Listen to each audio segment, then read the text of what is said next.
Self-doubt begins as a quiet voice, subtle enough to feel like your own thoughts, familiar enough that you rarely question its authority.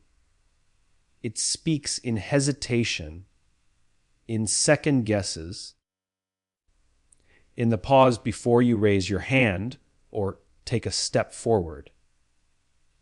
It often claims to protect you, warning you of failure, embarrassment, or rejection, but its true talent is distortion. It takes incomplete information and turns it into certainty, turning possibility into fear. The most dangerous thing about self-doubt is not its volume, but its persistence. Over time, it becomes background noise, shaping decisions without ever asking for permission. This voice does not appear out of nowhere. It is built from experiences, from moments when effort did not lead to success, when words were dismissed, when comparison made you feel smaller than you were. It grows stronger in environments where perfection is praised and mistakes are punished. Slowly, the mind learns to associate risk with pain, and self-doubt becomes a reflex. It convinces you that caution is wisdom and that staying small is safety. In reality, it is neither. It is simply fear wearing the mask of logic. What makes self-doubt especially powerful is that it pretends to be objective. It sounds reasonable.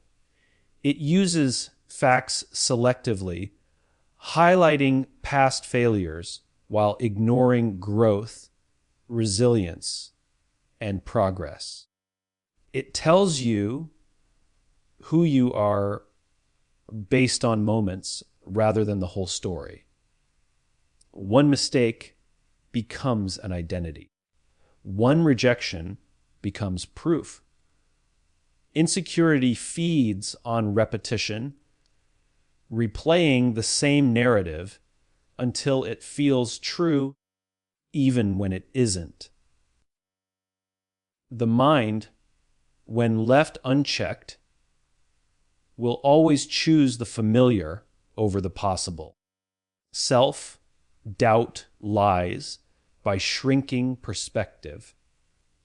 It makes the present moment feel permanent and the future feel inaccessible. It whispers that others are more capable, more confident, more deserving, without acknowledging the struggles they hide. It turns uncertainty into a verdict, as if not knowing the outcome means the outcome must be negative. In doing so, it robs you of curiosity, courage, and momentum. It convinces you to wait until you feel ready, even though readiness is often the result of action, not the condition for it. The truth is, self-doubt has never been a measure of your potential. It is a measure of your awareness. The more you care, the more you try, the louder it can become. Many people mistake its presence as a sign of weakness, when it is often a sign that something meaningful is at stake. The lie is not that you feel doubt, but that doubt gets to decide who you are and what you're capable of becoming.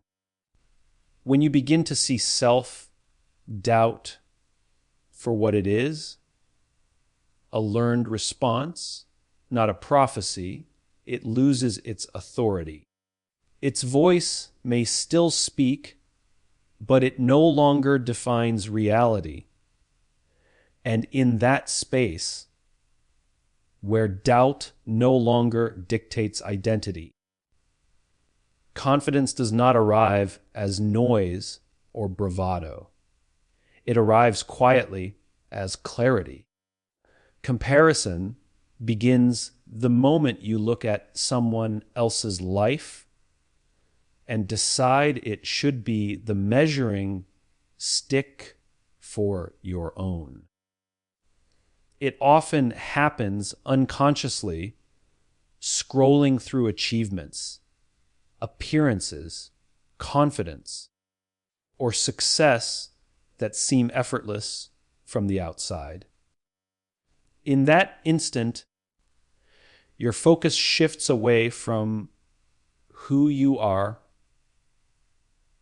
and what you're building toward a version of reality that has been edited, filtered, and simplified. Comparison convinces you that value is relative, that worth exists only in ranking, and that someone else's progress somehow diminishes your own. It is one of the fastest ways insecurity takes root. The mind is not naturally cruel, but it is easily missiled. When you compare yourself to others, you are rarely comparing like with like. You see their highlights and measure them against your behind the scenes struggles. You compare their strengths to your doubts, their results to your process. This imbalance creates a false narrative where everyone else seems ahead, more capable, more confident. Over time, this narrative becomes heavy, pressing down on self-belief until even small steps forward feel inadequate. Comparison also distorts time. It makes you feel late, as if life is a race you are losing. Even though everyone starts from different places and moves at different speeds, it ignores context, resources, opportunities, and invisible effort. It reduces complex journeys into simple outcomes and then judges you for not matching them. Insecurity thrives in this space, whispering that if you were truly capable, you would already be where someone else is. That lie can paralyze progress, making you hesitant to begin because you fear you are already behind. What makes comparison especially destructive is that it shifts your definition of success away from meaning and toward validation. Instead of asking whether something aligns with your values, your growth, or your purpose, you begin to ask whether it will be impressive, noticeable, or superior. The moment success becomes about outperforming others, peace disappears. There will always be someone faster, richer, louder, or more celebrated. Comparison ensures that satisfaction remains just out of reach, no matter how far you go. Breaking free from comparison is not about ignoring others. It is about reclaiming perspective. It is recognizing that someone else's path is not a commentary on your own. Their success does not subtract from your potential, and their confidence does not expose your weakness. You are not here to replicate another person's journey. You are here to live out your own, shaped by your experiences, strengths, failures, and lessons. When you stop measuring yourself against others, you create space to measure yourself against who you were yesterday. In that space, growth becomes personal again. Progress feels real because it is rooted in effort rather than approval. Insecurity loses its grip when worth is no longer negotiated through comparison. And slowly, as attention returns to your own path, confidence stops being something you chase and becomes something you build step by step in your own direction. Confidence is often misunderstood as something loud, visible, and effortless, but in truth it is built quietly from the inside out. It does not arrive fully formed, nor does it depend on constant success or external approval. Real confidence begins the moment you decide to stop seeing fear as a signal to retreat and start seeing it as evidence that you are stretching beyond what is familiar. Insecurity grows when fear is avoided, but confidence grows when fear is faced and survived. Each time you do something despite uncertainty, you send a message to yourself that you are capable of handling discomfort. Fear has a way of exaggerating consequences. It paints worst case scenarios with vivid detail while ignoring the many times you have adapted, learned, and recovered.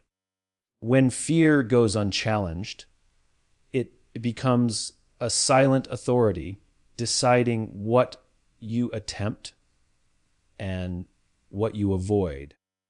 Confidence is not the absence of that fear. It is the refusal to let fear have the final word. Strength is formed when you act while fear is present, not when you wait for it to disappear. Over time, action reshapes belief, proving that courage is a behavior before it is a feeling. Rebuilding confidence also requires redefining failure. Insecurity thrives when mistakes are treated as evidence of inadequacy rather than as information. Every failure carries feedback, and every setback reveals what still needs to be learned. When you begin to see mistakes as part of growth instead of proof of limitation, your relationship with yourself changes. You stop attacking your character for imperfect outcomes and start respecting your effort. Confidence grows in environments where self-respect is stronger than self-criticism. Another quiet source of strength comes from consistency. Confidence does not demand dramatic breakthroughs. It is reinforced through small, repeated acts of commitment. Showing up, following through, and honoring promises to yourself builds trust. And trust in yourself is the foundation of confidence. Each kept promise, no matter how small, becomes evidence that you can rely on yourself. Insecurity weakens when self-trust becomes stronger than self-doubt. Confidence from within is also about identity. When you tie your sense of worth to results, approval, or praise, it becomes fragile. External conditions shift, opinions change, and outcomes vary. Internal confidence, however, is rooted in values, effort, and intention. It comes from knowing why you do what you do and standing by that reason even when results are uncertain. This kind of confidence remains steady because it is not dependent on applause. As fear is met with action and insecurity is replaced with self-trust, strength begins to feel natural rather than forced. Confidence stops being something you perform and becomes something you embody. It shows up in how you speak, how you decide, and how you recover. And while fear may never fully leave, it no longer controls direction. In its place stands a deeper belief that whatever happens, you are capable of handling it. Insecurity often feels overwhelming because it focuses on everything you believe you are not yet. It magnifies distance, making goals feel far away and confidence feel unreachable. In that state, waiting for a big breakthrough or a sudden transformation only strengthens doubt, because nothing changes while you wait. The truth is that insecurity is rarely defeated by dramatic moments. It is quieted through small wins, repeated consistently until they reshape how you see yourself. Progress does not need to be impressive to be powerful. A small win is any action that moves you forward, even slightly, especially when doubt tells you not to try. It might be speaking up once when you usually stay silent, starting before you feel ready, or following through on something you once avoided. These moments may feel insignificant at the time, but they carry weight because they challenge the narrative of incapability. Each small win creates evidence. And evidence, not motivation, is what changes belief. Insecurity struggles to survive in the presence of proof. The mind learns through repetition. When you consistently take small actions despite doubt, your brain updates its expectations. What once felt threatening becomes familiar. What once triggered hesitation begins to feel manageable. Confidence does not arrive as a sudden shift in personality. It emerges as a gradual recalibration of what you believe you can handle. Small wins train your nervous system to tolerate discomfort, reducing fear's intensity over time. In that sense, consistency is more powerful than courage. Small wins also restore a sense of control. Insecurity thrives when you feel powerless, when outcomes seem dependent on luck, talent, or other people's approval. Taking action, even in small ways, reminds you that you have agency. You may not control results, but you do control effort. That distinction matters. Each step taken reinforces the idea that you are an active participant in your life rather than a passive observer waiting for confidence to arrive. Over time, these wins begin to stack. What once required effort becomes habit. What once felt risky becomes routine. The inner dialogue changes from "I can't" to "I've handled this before." This shift is subtle but transformative. Insecurity loses its urgency because it no longer feels like a warning. It feels like noise. The more you act, the less convincing doubt becomes.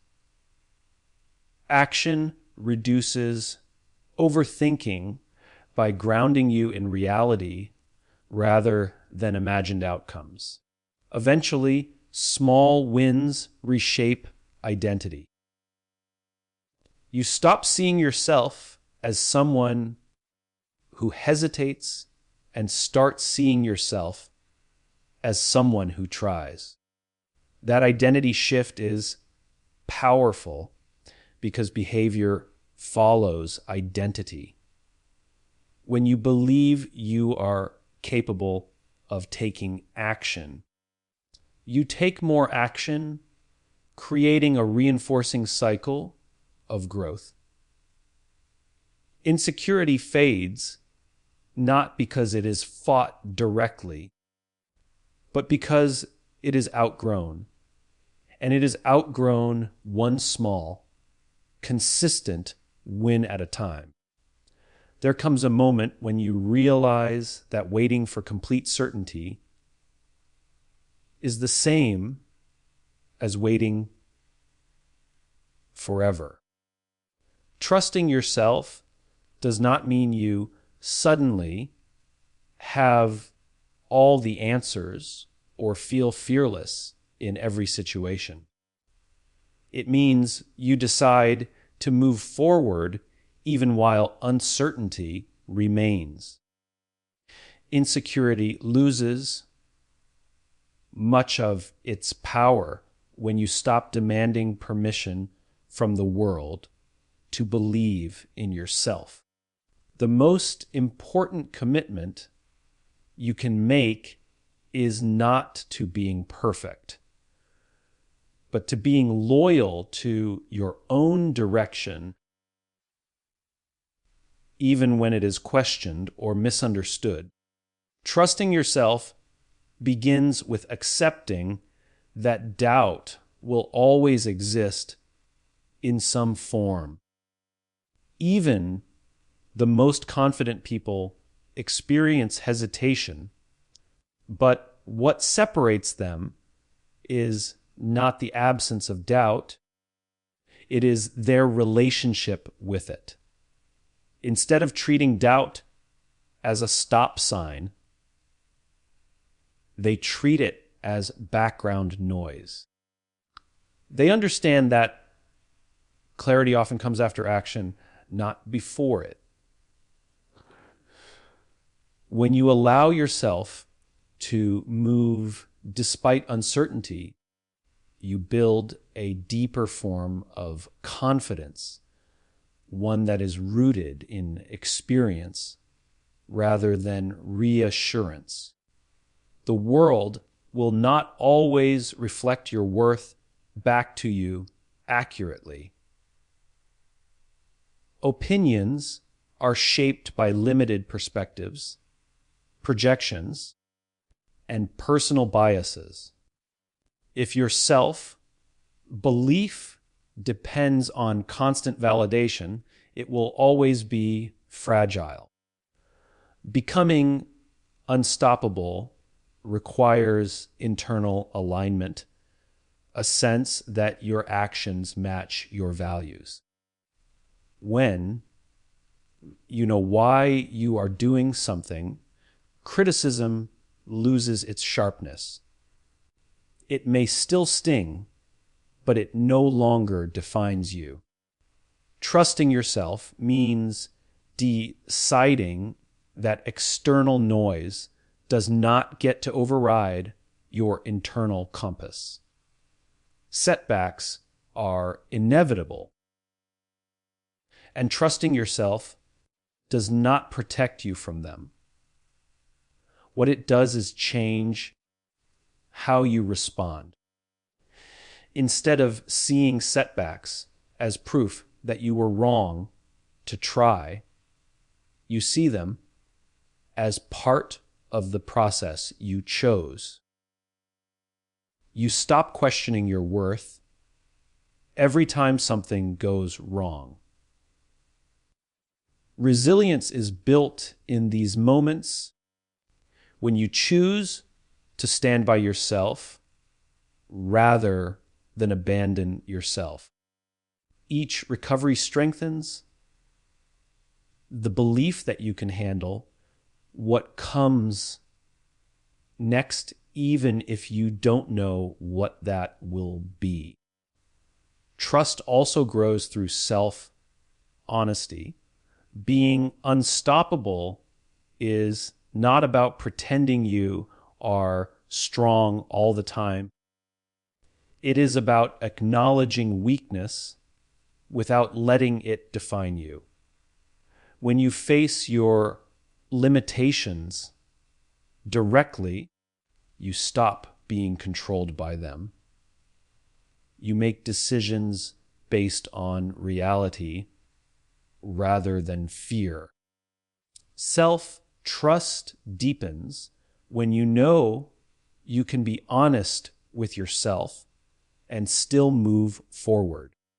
There is strength in that kind of clarity because it removes the need for false confidence.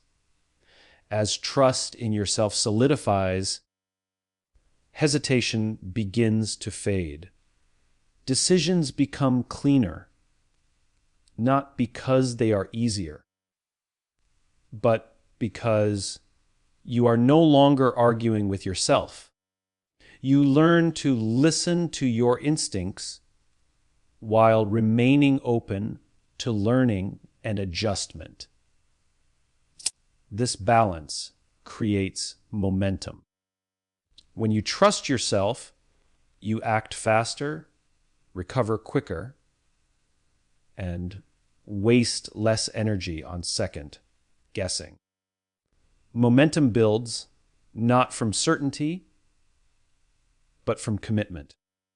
Being unstoppable does not mean you never slow down or question your path.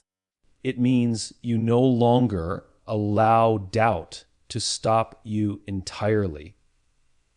You keep moving sometimes cautiously, sometimes boldly, but always intentionally. You stop waiting for approval to begin and stop seeking consensus to continue.